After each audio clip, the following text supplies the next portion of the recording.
Je m'appelle Elisa. En grandissant, la différence entre moi et ma sœur jumelle Anna était comme le jour et la nuit, elle était la fille en or, et moi, je ne l'étais pas. Notre père, professeur à l'université Stern, consacrait sa vie aux livres et aux conférences, tandis que notre mère était la quintessence de la femme au foyer, dévouée à sa maison et à sa famille, nous poussant à suivre ses traces. D'aussi loin que je me souvienne, j'ai toujours eu l'impression d'être à la maison et d'assister à une interminable séance de critique. Mes parents avaient un plan de la famille parfaite, et ils n'incluaient pas une fille qui portait des t-shirts interdits et qui aimait rester seule. Elisa, pourquoi ne peux-tu pas être plus comme ta sœur? C'était la phrase préférée de ma mère, qu'elle me lançait généralement lorsque j'arrivais au petit déjeuner avec mes écouteurs sur les oreilles, essayant de bloquer le monde. Anna, elle, passait dans la lueur de l'approbation. Je ne comprends pas pourquoi il t'est si difficile de mettre une belle robe et de sourire davantage, disait-elle en faisant passer ses cheveux parfaits sur son épaule. On aurait dit qu'elle venait d'une autre planète. Un samedi particulièrement épuisant, alors que notre famille se préparait pour l'une des fêtes de la faculté de papa, un vrai fiasco, mais une apparition obligatoire pour nous, j'ai décidé de me rebeller de la plus petite façon que je connaissais. J'ai mis mon eyeliner le plus sombre et une paire de bottes qui ne correspondaient absolument pas aux normes en vigueur. Tu ne vas pas sortir comme ça, n'est-ce pas? Maman m'a surprise dans l'escalier, ses yeux se sont posés sur mes bottes, comme si elles étaient couvertes de boue. J'ai haussé les épaules, ma défense habituelle. Je ne vois pas pourquoi. Elle a poussé un soupir, un long soupir qui disait que j'étais la plus grande déception dans son monde parfaitement ordonné. S'il te plaît, Elisa, juste pour cette fois. Tu ne peux pas essayer de t'intégrer? Pourquoi? Pour que tu puisses prétendre que nous sommes une famille parfaite? J'ai répliqué, fatiguée de la même vieille chanson et de la même danse. Il ne s'agit pas de faire semblant. Il s'agit de respecter ton père. Elle a argumenté, sa voix prenant ce ton tranchant qui veut dire qu'il faut faire des affaires. Anna, qui avait entendu l'échange, arriva en trottinant dans le couloir, ses talons claquant sur le parquet comme ceux d'un juge qui s'approche de son siège. Maman a raison, Lise. Ce n'est pas si difficile d'avoir l'air décent. Pourquoi faut-il toujours que tu rendes les choses difficiles? Peut-être que je ne veux pas être un clone de toi, Anna. J'ai craqué, sentant mon visage s'échauffer. Je détestais ces disputes, je détestais être comparée. Mais plus que tout, je détestais avoir l'impression d'être l'intrus dans ma propre maison. Papa est apparu au bas de l'escalier, les sourcils froncés. Ça suffit, ordonna-t-il d'une voix ferme. Elisa, va te changer. Nous partons dans 10 minutes. Son ton ne laisse aucune place à la discussion.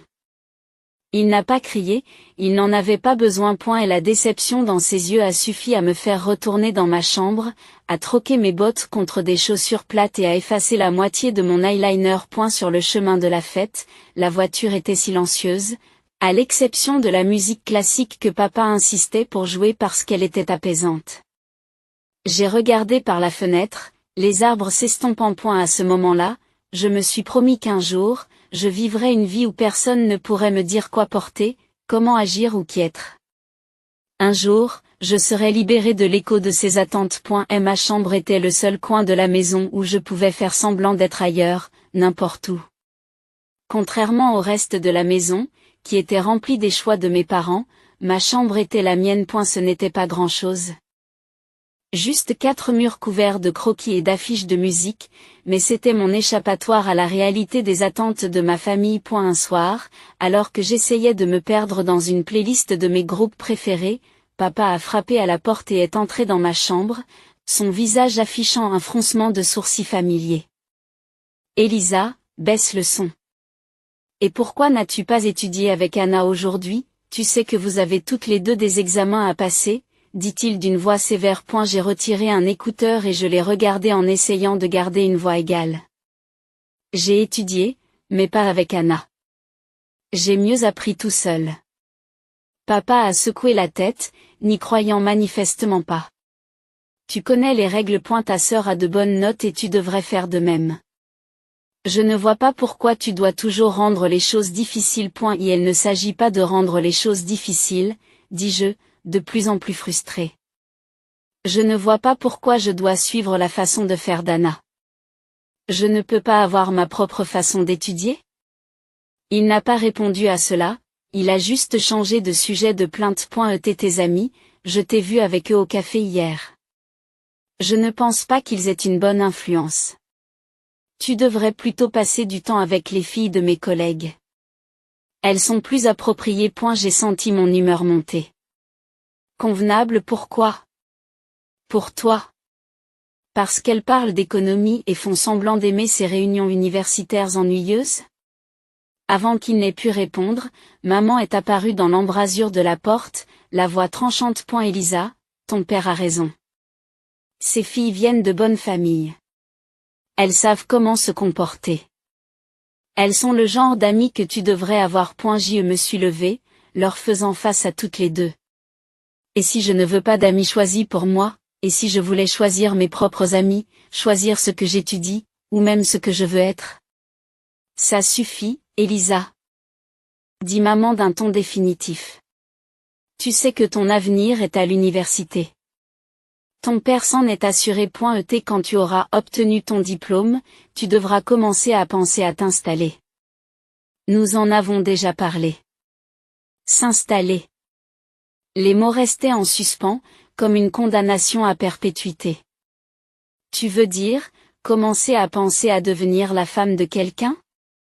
Comme Anna, c'est tout ce pourquoi tu penses que je suis faite. Le visage de maman s'est légèrement adouci, mais sa voix est restée ferme. Nous voulons ce qu'il y a de mieux pour toi. En suivant la voie que nous avons tracée, tu auras une bonne vie. Une bonne vie. Je me répète, l'ironie amère dans la bouche.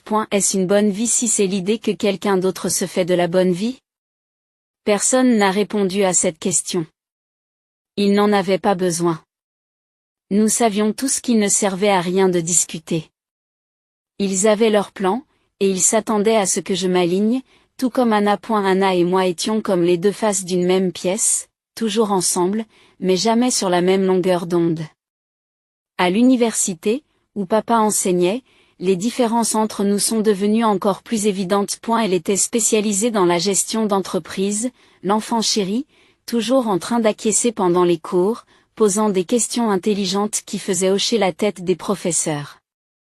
Moi, j'étais coincée dans le même programme, mais j'avais l'impression de porter une chaussure au mauvais pied, gênante, inconfortable et tout simplement fausse. Un après-midi, alors que je fouillais dans une montagne de manuels, à la bibliothèque, Anna est entrée en trombe, ses notes organisées, le sourire aux lèvres.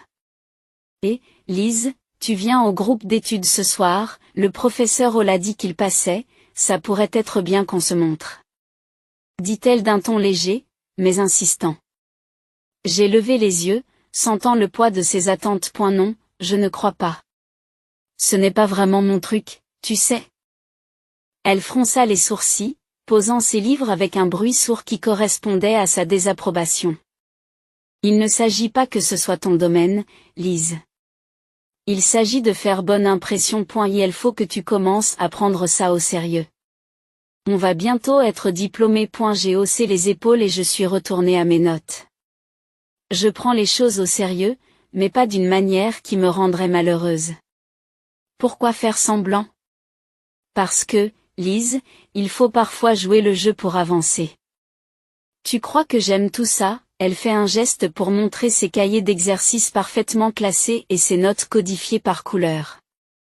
Il ne s'agit pas d'aimer, mais de faire ce qui est nécessaire. J'ai secoué la tête, repoussant ma chaise d'un coup sec. Peut-être que j'en ai assez de faire ce qui est nécessaire, selon les autres. Tu n'y as jamais pensé? Sa voix s'est adoucie, mais son regard est resté d'acier. Lise, j'essaie juste de prendre soin de toi. Papa ne sera pas toujours là pour régler les choses. Que vas-tu faire si tu continues à te mettre tout le monde à dos? Peut-être que je m'en sortirai toute seule. Peut-être que je n'ai pas besoin de suivre la feuille de route de papa ou la tienne. J'ai répliqué, sentant un élan de défi. De côté, sa frustration était évidente. Tu es tellement têtu. Essaie, D'accord? Pour moi, sinon pour toi. Montre-toi ce soir, parle au professeur Hall. Ça ne te tuera pas. Je l'ai regardé, vraiment regardé, et j'ai vu non pas ma sœur parfaite et ennuyeuse, mais quelqu'un qui se souciait vraiment de moi, à sa façon. D'accord, je vais y réfléchir. Je concédai, n'étant pas prête à promettre davantage. Merci, dit-elle en retrouvant son sourire. Ce n'est pas si mal, tu sais. Tu pourrais même l'aimer s'il lui donnait une chance. J'en doute. J'ai marmonné, mais je savais que j'avais perdu cette manche. Pour Anna, je me présenterai. Assisterai à une autre discussion ennuyeuse et hocherai la tête au bon moment. Ce n'était que quelques heures, me suis-je dit. Comment cela pourrait-il être pire? En fin de compte, ce n'est pas aussi grave que je le pensais.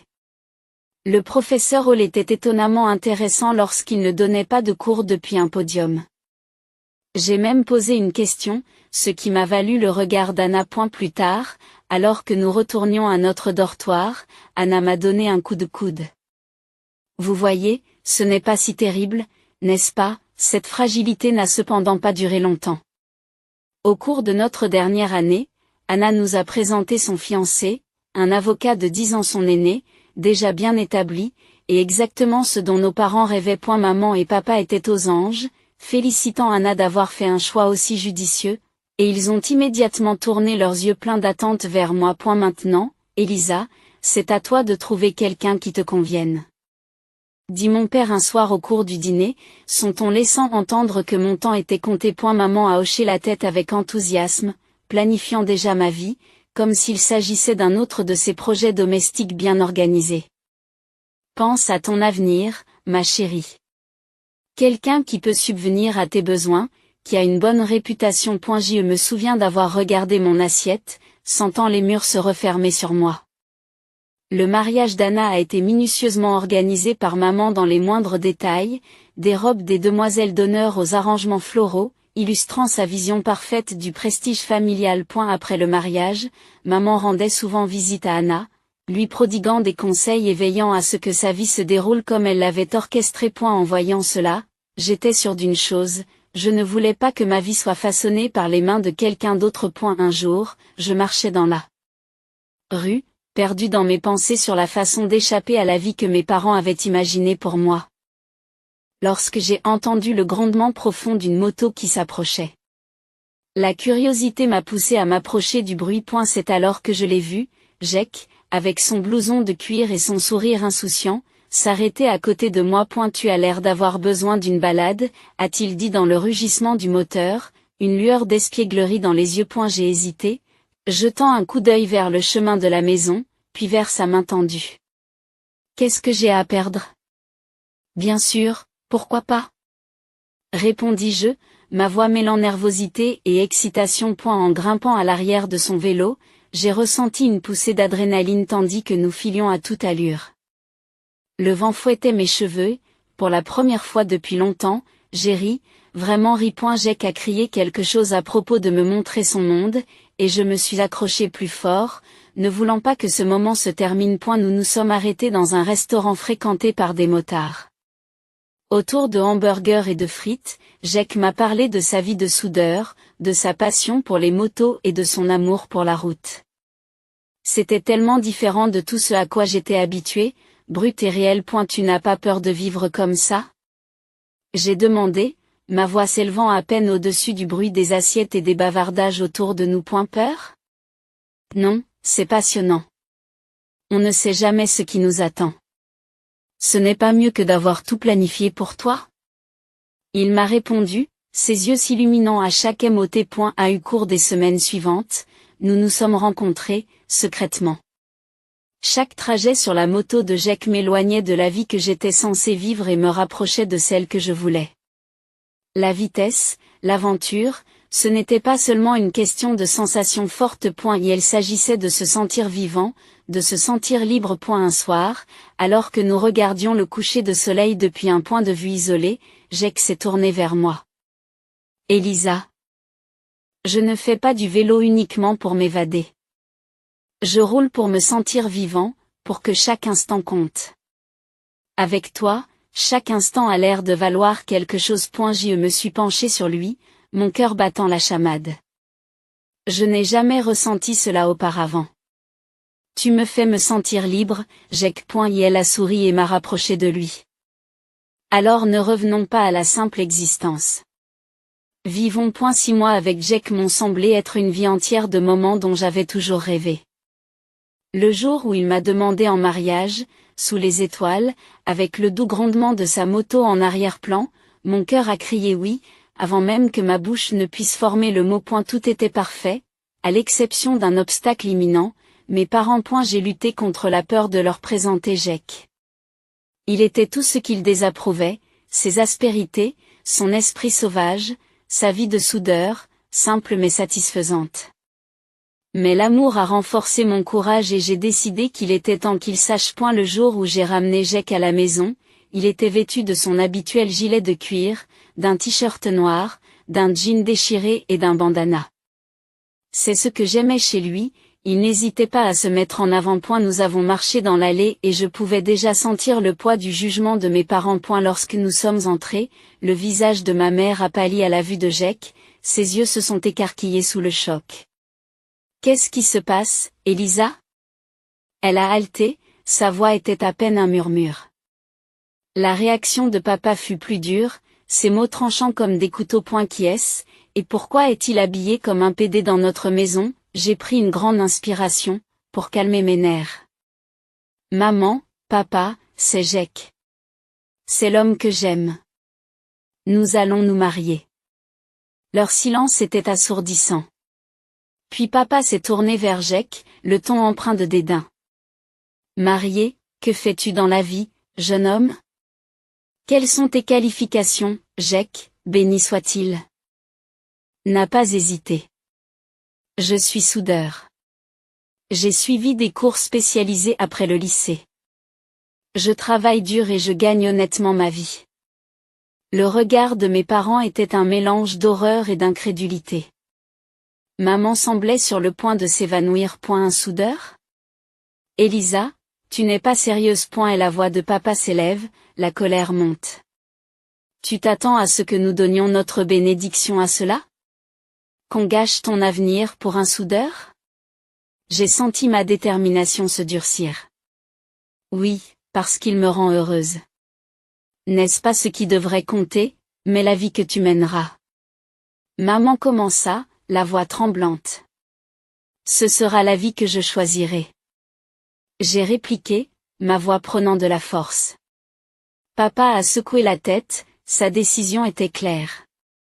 Nous ne pouvons pas et ne voulons pas soutenir cela. Et si tu le choisis, ne t'attends pas à faire partie de cette famille. Et la finalité de son ton m'a brisé le cœur, mais pas ma décision. Jack me serra la main, me donnant la force de les affronter. Alors je choisis Jack. Je choisis nous. Je choisis mon bonheur. Les yeux de maman se sont remplis de larmes et la mâchoire de papa s'est serrée.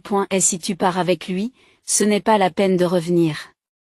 Dit papa, la voix froide. En quittant la maison de mes parents avec Jack, mon cœur était rempli d'émotions, de douleur, de soulagement, d'excitation et de peur, toutes mélangées en une seule. L'air de la nuit me semblait différent, comme si chaque respiration que je prenais était un pas de plus vers une nouvelle vie. Nous avons roulé en silence pendant un certain temps, le seul bruit étant le vrombissement régulier de la moto sous nos pieds. Lorsque nous nous sommes finalement arrêtés dans un petit restaurant à la périphérie de la ville, Jack s'est tourné vers moi, le visage sérieux. Tu es sûre de toi, Elisa? Je veux dire, vraiment sûre? Il n'y aura pas de retour en arrière après ce soir. Dit-il, ses yeux cherchant le moindre doute dans les miens.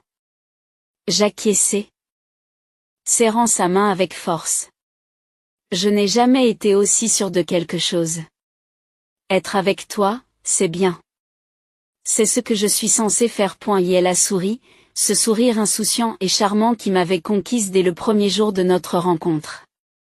Très bien, alors, faisons-le. Commençons notre vie ensemble. À l'intérieur du restaurant, nous avons trouvé une cabine tranquille dans un coin.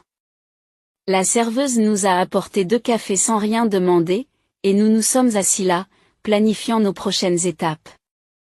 Alors, qu'est-ce qu'on fait en premier?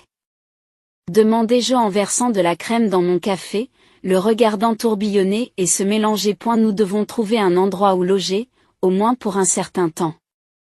Ensuite, il faudra peut-être chercher du travail. J'ai quelques amis qui peuvent nous aider à démarrer. Jack répondit, le ton pratique, mais optimiste. Ça va être dur, n'est-ce pas? Dis-je, plus comme une affirmation que comme une question. La réalité de ce que nous faisions commençait à s'imposer. Jack a traversé la table et sa main a recouvert la mienne. C'est possible, mais nous y ferons face ensemble. Les difficultés n'ont rien de nouveau pour nous deux, n'est-ce pas? Je n'ai pas pu m'empêcher de rire, d'un éclat bref et vif d'amusement sincère. C'est vrai. Ensemble. Nous avons passé des heures dans ce restaurant, à parler et à planifier. De temps en temps, Jack lançait une idée qui semblait si folle, si libre, qu'elle faisait bondir mon cœur. Et peut-être qu'un jour, nous économiserons assez pour faire ce voyage à travers le pays, juste toi, moi, et la route. Cela me plairait bien. J'ai répondu, me permettant de rêver plus grand que je n'avais jamais osé. En écrivant de nouveau en ville, nous avons commencé nos recherches. Les semaines suivantes ont été marquées par un flot d'activités. Nous avons trouvé un petit appartement à la périphérie de la ville, rien d'extraordinaire. Mais c'était le nôtre. Jack a trouvé du travail dans un garage local et j'ai fait des heures supplémentaires dans un restaurant voisin. La vie était dure, mais c'était la nôtre.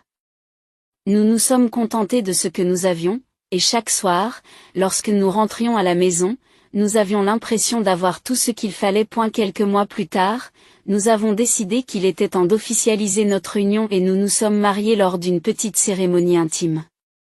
J'ai gardé l'espoir que ma famille viendrait, qu'elle verrait à quel point j'étais heureuse et qu'elle abandonnerait ses préjugés. Mais les chaises qui leur étaient réservées sont restées vides, et les messages de félicitations ne sont pas arrivés. Malgré la douleur de leur absence, la journée était parfaite, parce que c'était la nôtre. Au fil du temps, je suis devenue incroyablement proche de la mère de Jack.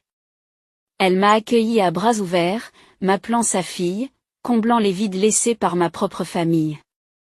Sa chaleur et son acceptation ont guéri certaines des blessures laissées par le rejet de mes parents. Les choses s'amélioraient enfin pour Jack et moi. Après avoir suivi une formation complémentaire en plongée et être devenu soudeur sous-marin agréé, son revenu a grimpé à $150 000 par an.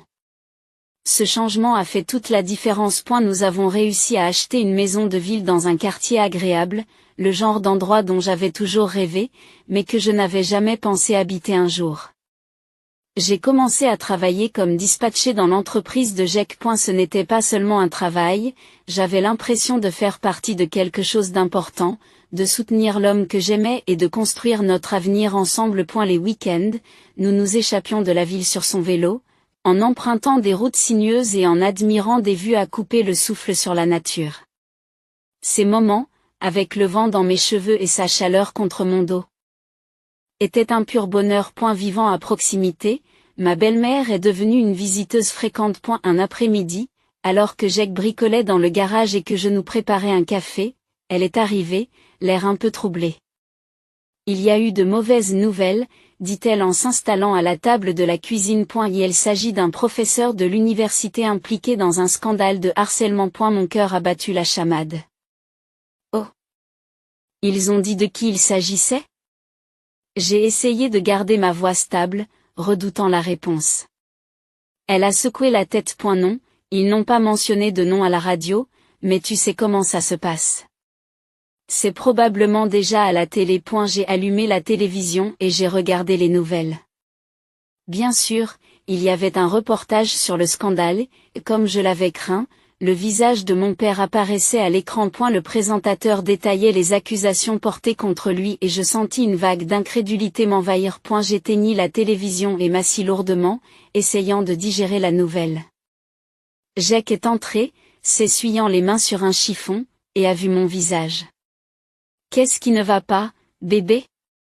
Il m'a demandé, les sourcils froncés par l'inquiétude. Je déglutis difficilement, ma voix est à peine un murmure. C'est mon père. Il a été accusé d'avoir harcelé une élève. L'expression de Jake s'est durcie un instant avant qu'il ne s'approche et me prenne la main. Je suis désolée, Elisa. C'est une mauvaise nouvelle. Comment veux-tu gérer ça? J'ai secoué la tête, n'étant pas vraiment sûre de quoi que ce soit pour le moment. Je n'en sais rien. Je veux dire, qu'est-ce que je peux faire? Ce n'est pas comme si nous étions encore proches. Et elle m'a serré la main, comprenant. Quoi que tu aies besoin, je suis là pour toi. Nous ne sommes pas obligés de tout régler maintenant. J'ai décidé d'attendre de voir comment les choses allaient se dérouler avant de faire quoi que ce soit. Quelle que soit la décision que je prendrais. Je savais que Jake serait à mes côtés, et c'était le réconfort dont j'avais besoin pour affronter la suite des événements. Et la vie avait été paisible jusqu'à cet après-midi inattendu au travail, lorsqu'une voiture familière s'est arrêtée sur le parking. Je n'avais pas vu mes parents depuis longtemps, et leur vue a ravivé un mélange d'émotions que je pensais avoir mis de côté. Ils avaient tous les deux l'air très changés. Le scandale avait fait des ravages. Maman avait perdu beaucoup de poids et paraissait plus âgée de plusieurs années, tandis que papa semblait brisé, l'ombre de l'homme sévère qu'il était autrefois. Et ma mère m'a aperçu et s'est précipitée vers moi, les bras ouverts comme si rien ne s'était passé, comme si des années de distance et de désapprobation pouvaient être comblées en un instant.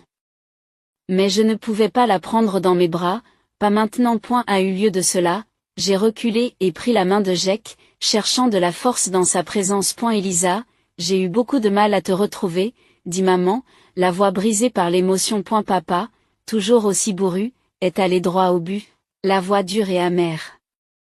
J'ai été accusée injustement, tu sais. J'ai demandé de l'aide au mari de ta sœur, mais ce suceur de sang voulait une fortune. Votre sœur s'est rangée de son côté, et maintenant ils nous ont mis dehors. Nous avons besoin de votre aide. Je les ai regardés fixement, l'incrédulité et la colère tourbillonnant en moi. De l'aide?